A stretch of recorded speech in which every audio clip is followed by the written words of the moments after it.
আমি বিবাহিত হয়েও তোমাকে অসম্ভব ভালোবাসি বলে তুমি ভাবতেই পারো যে বিবাহিত হয়ে স্বামীর সংসার ফেলে কিভাবে সে আমাকে এত ভালোবাসতে পারে। তবে কি সে কোনো স্বার্থের জন্য ভালোবাসে? টাকার জন্য না দেহের স্বার্থের জন্য?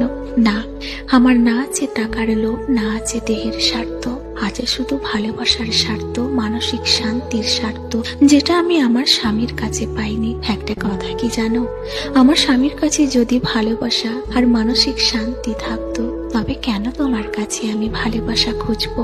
কেন তোমার ভালোবাসা পাওয়ার জন্য আমি হাজারো লাঞ্ছনা অপমান সহ করব?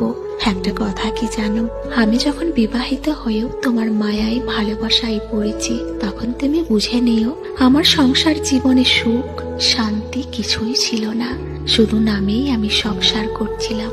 হয়তো আমি স্বামী পেয়েছি, সংসার পেয়েছি, সন্তান পেয়েছি, কিন্তু আমি ভালোবাসার মানসিক শান্তি পাইনি। এজন্যই তো আমি তোমার অজানা কারণ অকারণে আমি তোমার মায়ায় পড়ে গেছি।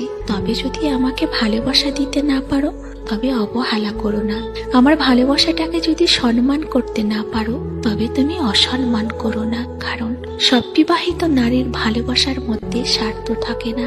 কেউ 10 জনের পেছনে ছুটে স্বার্থের জন্য, আবার কেউ একজনের পেছনে ছুটে বিনা স্বার্থের ভালোবাসা পাওয়ার জন্য।